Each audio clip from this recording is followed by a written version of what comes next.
Avant de démarrer, je voudrais d'abord tous vous remercier d'être venus nombreux ce matin pour nous aider à lancer cet événement qui est le Forum international du leadership et de l'entrepreneuriat féminin. Je m'appelle Fatimata Ly Sow, Fatimata Ly Madame Sow, et je suis la présidente du Forum international du leadership et de l'entrepreneuriat féminin. Donc ce matin, ce qu'on va faire, c'est de présenter le FULEF brièvement, juste faire une déclaration et aussi parler brièvement de la campagne de la première dame qui est notre marraine d'honneur. Juste pour vous donner les grandes lignes. Donc, le FULEF est une plateforme d'excellence pour l'autonomisation des femmes. Le FULEF vise à rassembler des leaders visionnaires, des entrepreneurs audacieux et des décideurs influents pour co-organiser le Forum international du leadership et de l'entrepreneuriat féminin et promouvoir un avenir prospère pour les femmes. Le FULEF, excusez-moi, le FULEF a pour vision de construire un avenir prospère et inclusif. Le FULEF, le Forum international leadership, FULEF, est un écosystème dynamique propice au mentorat, au réseautage de haut niveau, pour partager des expériences et promouvoir le leadership féminin, encourager l'entrepreneuriat féminin, faciliter l'accès aux opportunités économiques, créer des passerelles, c'est-à-dire créer des ponts entre les femmes entrepreneurs du Sénégal et les femmes entrepreneurs d'Afrique et le reste du monde. Nous voulons aussi influencer les politiques publiques. Et pour ce faire, nous avons élaboré un riche programme qui va se dérouler sur 4 jours, du 8 au 11 avril, au King Fahd Palace. Ce programme riche est composé de panels, de conférences, d'ateliers, de rencontres B2B. Et le forum a 2 volets. Donc, il y a le volet conférences et panels, mais il y a aussi le volet exposition. C'est pour l'exposition, ce sont les femmes entrepreneurs qui vont venir prendre des stands et exposer leurs produits. Elles auront l'opportunité de rencontrer d'autres entrepreneurs qui viennent des 4 coins du monde, parce que nous avons des délégations qui viennent de la sous-région africaine, les pays limitrophes. Nous avons des délégations qui viennent du Maghreb, nous avons des délégations qui viennent de l'Europe et même de la Russie. Donc, c'est une très grande opportunité pour nos femmes entrepreneurs d'élargir leur horizon en rencontrant d'autres, créant des connexions et, qui sait, des collaborations. Donc, ce programme est animé par le programme volet conférence est animé par des panélistes, des experts de renommée nationale et internationale. Nous avons des panélistes qui viennent du Japon, donc c'est à l'autre bout du monde. Tout ça, c'est pour rehausser ce que l'on fait. Nous ne voulons pas juste un autre forum ou une autre foire. Nous voulons un forum qui se distingue et qui, à la fin, aura un impact positif sur la condition des femmes, sur leur autonomisation et qui sera un impact durable.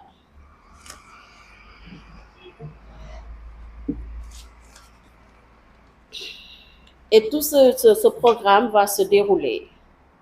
sous l'œil bienveillant de différentes personnalités.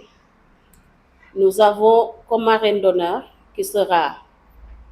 présente au forum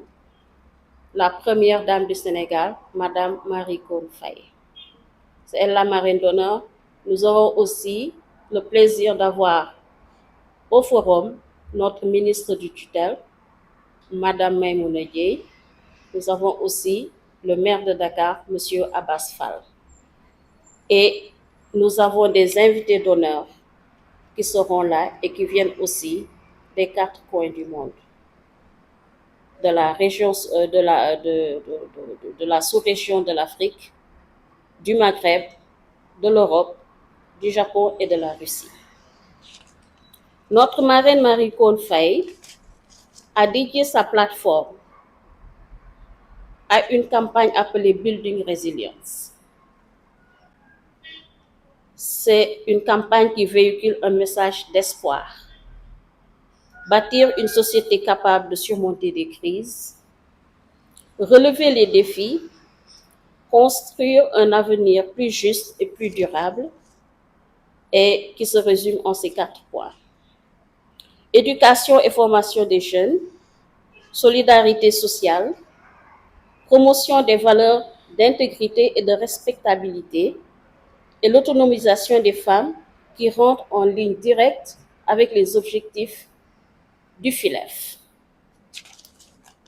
Le FILEF, donc, ouvre des opportunités à toutes les entrepreneurs qui seront présentes en tant qu'exposantes au forum, des opportunités de rencontrer d'autres entrepreneurs venus d'autres mondes, comme je l'ai dit tout à l'heure, et de nouer des connexions, de rencontrer des investisseurs. Nous aurons aussi au forum des investisseurs. Nous avons le Crédit Féminin International et nous avons une autre institution financière appelée Okapi Finance, qui est basée au Suède. Le Crédit Finance International est basé aux États-Unis.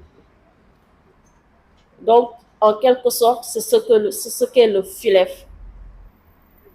en lui-même. Et tout cela sera développé durant les 4 jours de travaux qui se dérouleront du 8 au 11 au King Fahd. Le FILEF est aussi porteur d'un projet inédit pour l'autonomisation de la femme, qui est la mécanisation agricole et l'agro-industrie. C'est un projet qui va être dévoilé durant les travaux du FILEF. Et c'est pour toutes les femmes, mais plus particulièrement, c'est un clin d'œil à nos femmes dans le secteur rural. Voilà. Je vous remercie.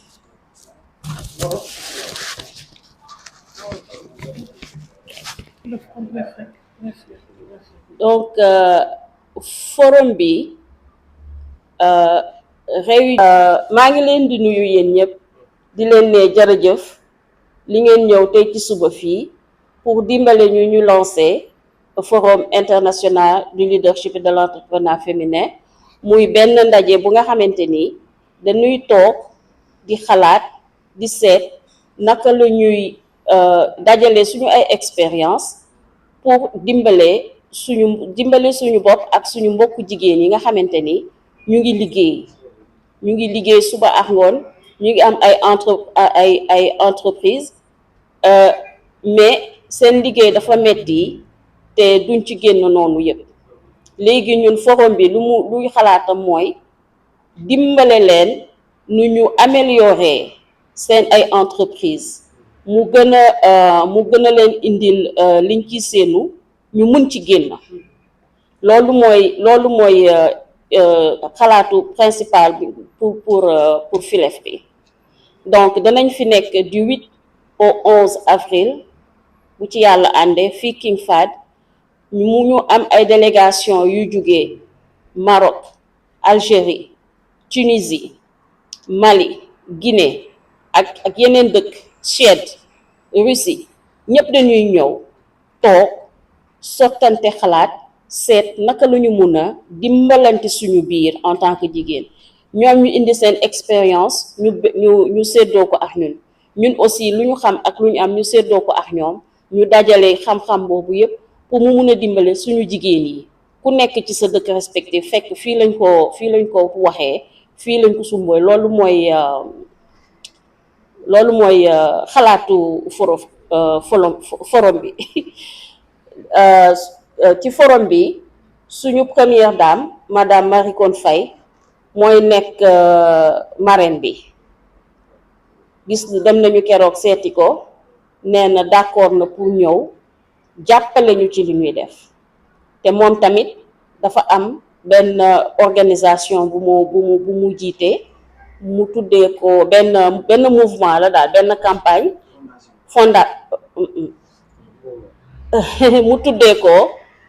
mu tuddee ko building resilience mooy nañu dëgër nañu am doole bu ñu nangu lu ñu tax ñu foxastalu ba li ñu bugg def duñ ci àgg nañu dëgër daal nañu góorgóorlu pour jëm kanam bañ a nangu dara lu ñu arrêté ci suñu ay objectif donc ci loolu kii dafa aussi ci mouvement boobu muy def dafa am benn volet bi nga xamante ni ak ñun li ñuy def benn la autonomisation des femmes mooy ñuy dimbale jigéen ñi ñu mënal seen bopp dimbale seen jaboot dimbale seeni boroom kër dimbale dëkk bi ba ñun ñëpp ku nekk bu ñu defee loolu ba jigéen bu nekk mun def loolu fi mu nekk cela veut dire ci àddina bi yëpp jigéen ñi danañu mënal seen bopp danañu mën a dimbale seen bopp wasalaam. Vous avez parlé tout à l'heure de la partie du gouvernement. Je ne sais pas si vous avez en tant que parrain ou en tant que participant. Qu'est-ce que ça vous a fait recevoir les constats ak yéen aussi que ñu dañ ko jëkk bind lettre nekk laaj ko ndax bëgg na ndax mun na nekk suñu marraine mu delloo mu bindaat ñu ne ñu d'accord na nekk ci marraine bi te aussi danañu jàppale léegi après mu convoqué ñu ñëw toog ak moom en audience waxtaan ak moom ñu explique comme ni ma def nii pour FILEF bi ma leeralal ko point par point ñu expliqué ko man ak sama délégation comité exécutif FILEF bi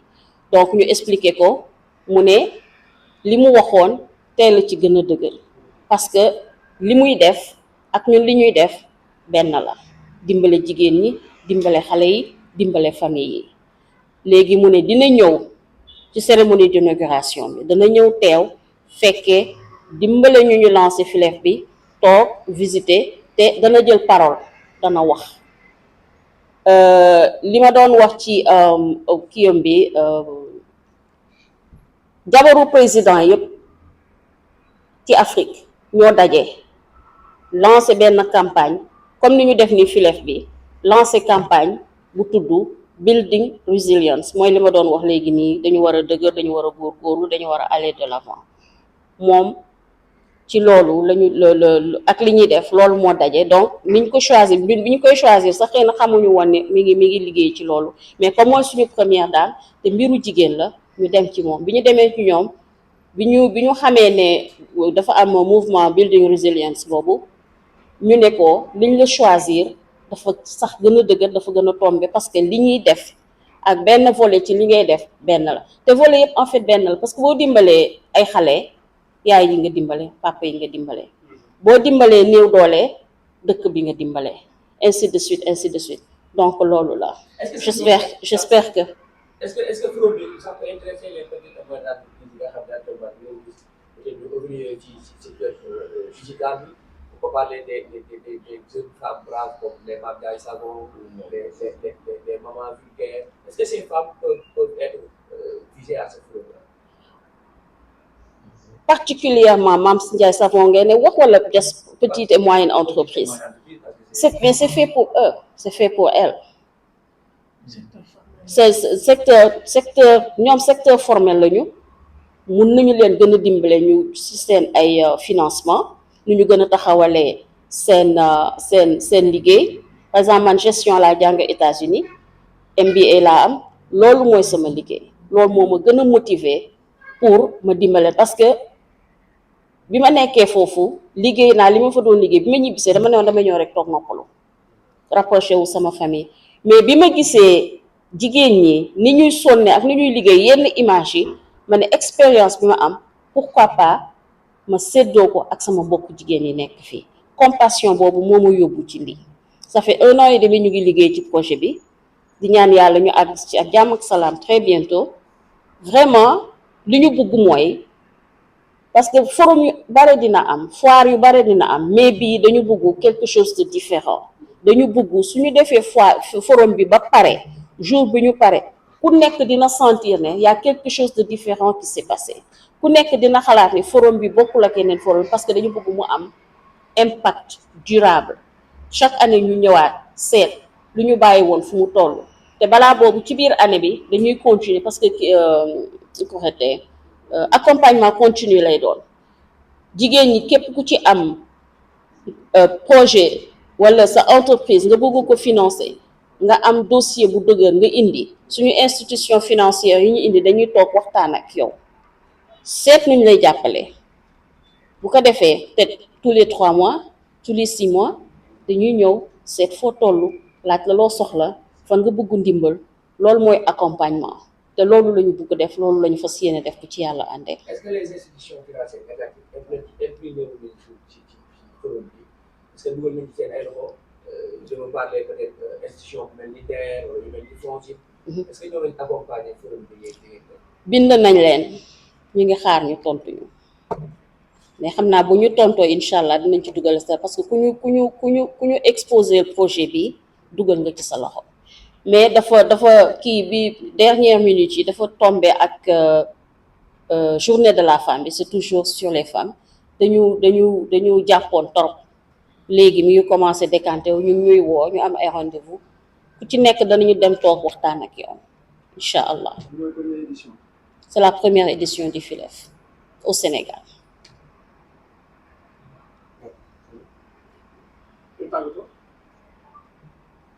Ok. Ok. Numéro yi, c'est le 78 918 12 15, le 70 840 29 12. Email bi, c'est Fatima 61 81 @gmail.com. loolu mooy vraiment yooyu ñett yooyu boo ci làmb rek di nga am réponse ci saa si bugg soxla information mun nga woo ci numéro yi wala nga yónnee email ci loolu maa ngi leen di sant yéen ñëpp di leen gërëm di leen baalu àq ci retard bi ñu am ci cafouillage bi am fële vraiment jërë ngeen jëf yàlla ñu yàlla dimbale ba ñu àgg ci lii ak jàmm ak salaam ndam biñ ci seenu yàlla may ñu ko ñu bokk ko ñun ñëpp jëriñoo ko ñun ak suñu njaboot.